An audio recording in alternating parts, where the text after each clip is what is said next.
dan jangan sampai ketinggalan. Yeay!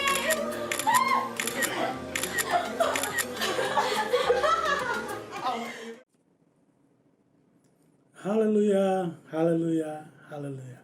Puji Tuhan. Sebelum kita memulai renungan malam hari ini, mari kita berdoa sejenak. Terima kasih untuk hari ini, karena kebaikan Tuhanlah kami bisa ada.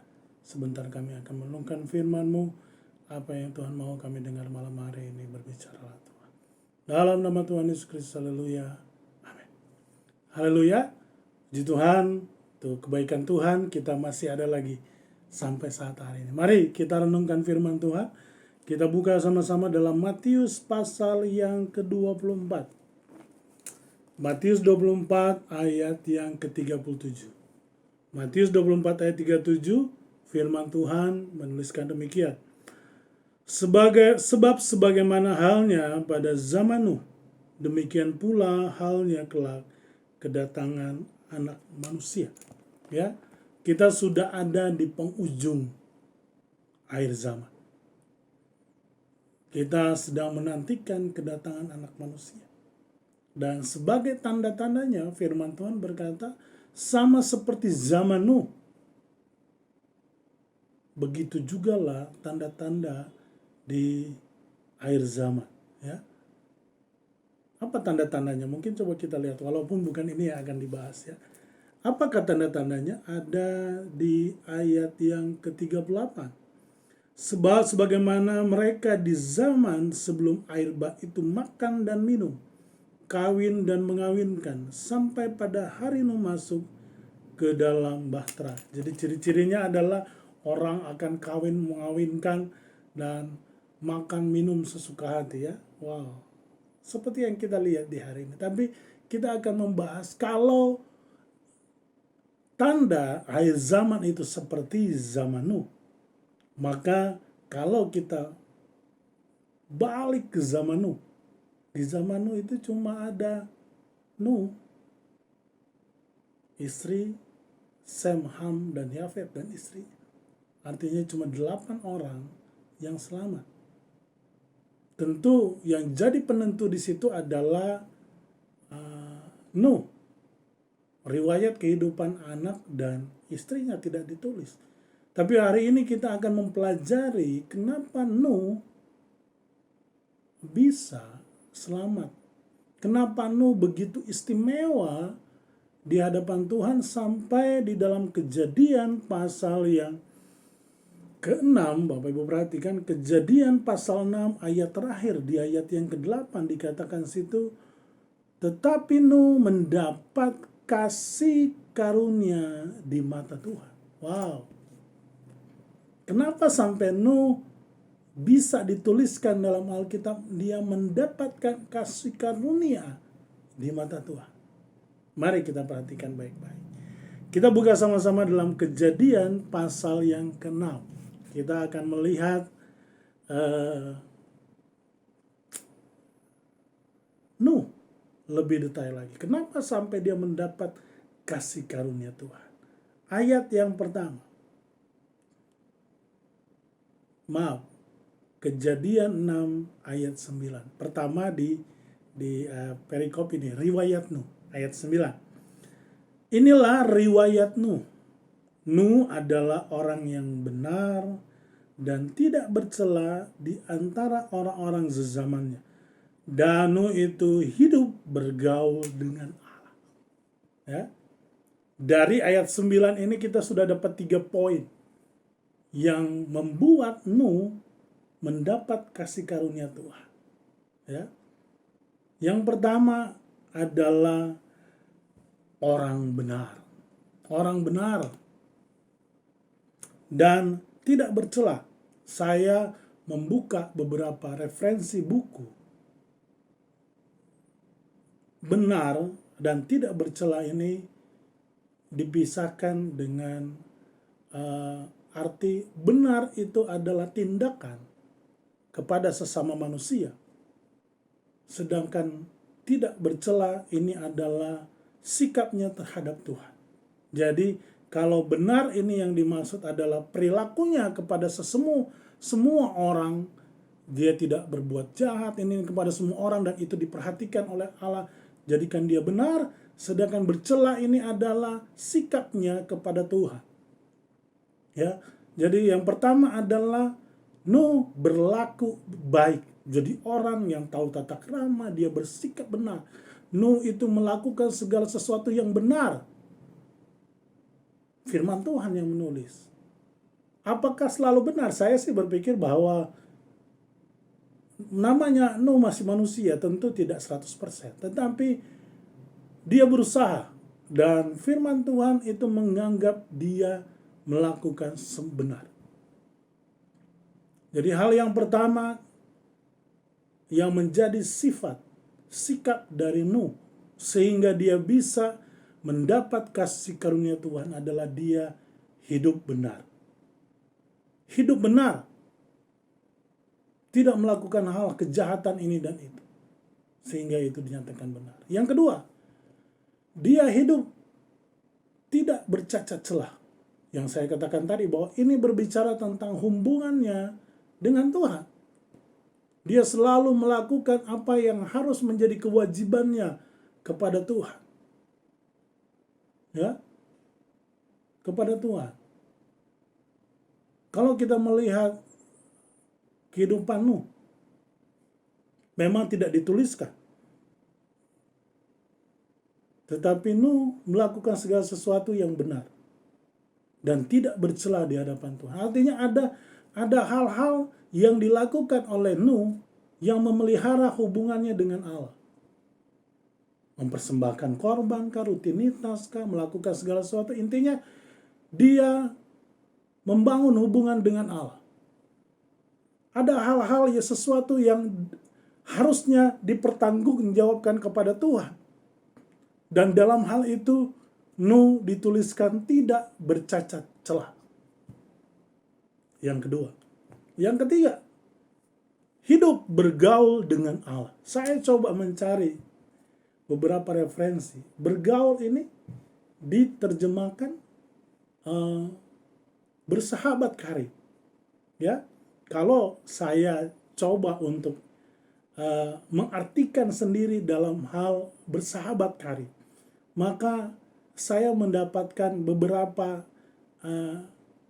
hal yang unik. Yang pertama adalah orang bersahabat itu akan berbagi kisah, hal-hal yang mungkin tidak dibagikan kepada orang lain, bahkan orang tua.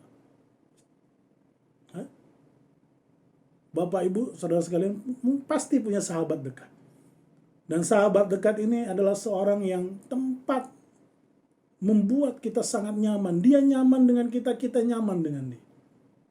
Ya? Selalu bersama. Kalau ada waktu untuk kumpul, selalu bersama. Susah sepertinya kalau kita tidak pergi bersama-sama. Saya juga waktu masih masa-masa belum berkeluarga, kita masih masa-masa SMA, saya punya teman karib. Kemana-mana kita ada berlima, ya, berempat yang laki-laki, satu perempuan. Kemana-mana kita bersama, kita curhat hal-hal yang tidak dicurhatkan kepada orang lain. Begitu yang dituliskan dalam kamus itu. Artinya, Nuh selalu melakukan bersama-sama dengan Tuhan. Dia selalu menyenangkan hati Tuhan. Dia selalu menempatkan Tuhan di posisi utama dalam hidupnya untuk dia bisa melakukan apa-apa. Dia bertanya kah itu, dia melakukan selalu bersama dengan Tuhan kah itu. Hal-hal itu yang menjadi rutinitas Nuh dalam kehidupannya sehingga Alkitab menuliskan dia bergaul dengan Allah. Cuma 2 orang dituliskan dalam Alkitab.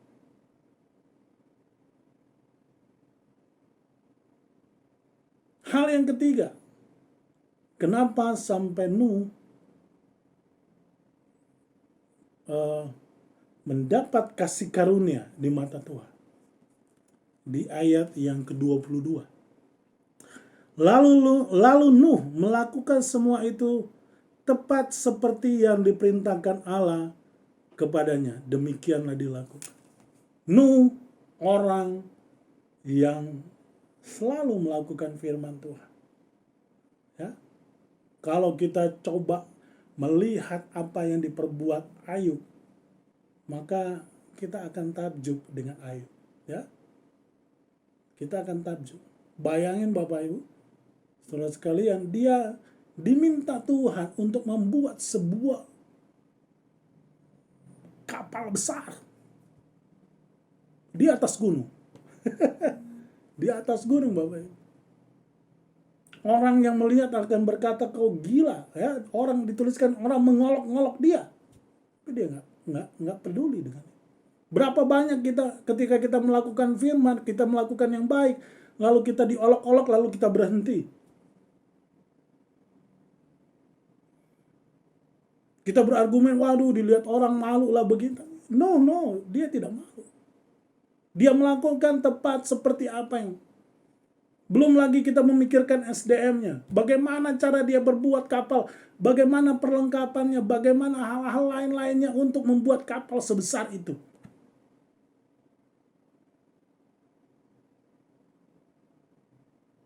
Tapi Nuh tetap melakukannya.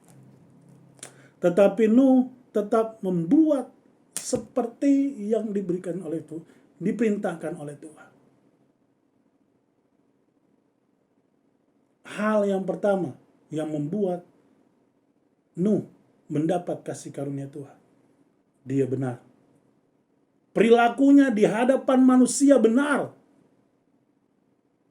Tidak pernah berbuat jahat kepada yang lain. Bisa dipertanggungjawabkan perkataan perbuatannya terhadap orang lain. Tidak bercacat celah. Bisa dipertanggungjawabkan oleh Nuh sikapnya terhadap Tuhan. Bergaul dengan Tuhan. Dia selalu bersama dengan Tuhan dalam melakukan hal apapun. Dia selalu menceritakan kebaikan Tuhan, melakukan segala sesuatu bersama dengan Tuhan. Sehingga itu dikatakan bergaul. Yang keempat, dia menuruti firman Tuhan. Saya rasa yang paling utama di sini adalah poin yang terakhir ini. Ketika dia melakukan firman Tuhan, maka dia menjadi pribadi yang benar. Menjadi pribadi yang tidak bercacat celah. Menjadi pribadi yang bergaul dengan Tuhan. Bapak Ibu, kita balik ke topik awal kita. Kita hidup di akhir zaman. Sama seperti di zaman Nuh, firman Tuhan katakan. Maka kalau kita mau survive, kita mau tetap bertahan di zaman ini, di akhir zaman ini, hiduplah benar. Kita bisa mempertanggungjawabkan perkataan kita, perbuatan kita kepada semua orang yang ada di dalam kehidupan kita. Tetangga kita kah, teman kerja kita kah, keluarga kita kah. Kadang-kadang kita terlihat baik di depan di semua orang, tetapi ketika balik ke keluarga kita terlihat jadi orang yang sepertinya begitu jahat, begitu angkuh, begitu buruk. Ada orang yang sepertinya ketika berbicara tentang rohani, wow. Tapi ketika balik ke rumah, dia menjadi orang yang begitu pemarah, begitu susah diatur. Ya.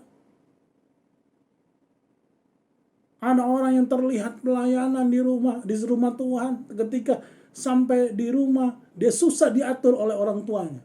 Hidup mau seperti apa yang dia mau sendiri. Nggak bisa. Orang yang mendapat kasih karunia Tuhan seperti Nuh, dia bisa mempertanggungjawabkan di depan manusia. Dan dia pun tidak bercela di hadapan Allah. Lalu dia menjaga pergaulannya. Dia bergaul dengan Tuhan. Dia melakukan segala sesuatu dasar bertanya kepada Tuhan dan lain-lain. Dan dia melakukan firman Tuhan.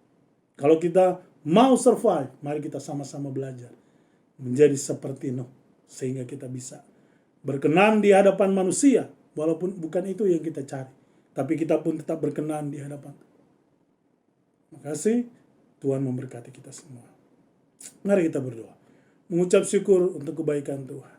Tanamkan firman-Mu dalam kehidupan kami. Biar kami tidak berdosa di hadapan. Dalam nama Tuhan Yesus Kristus, haleluya. Amin. Syosyanim, bangkit, kuat, menang. Haleluya.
Gerejaku adalah rumahku.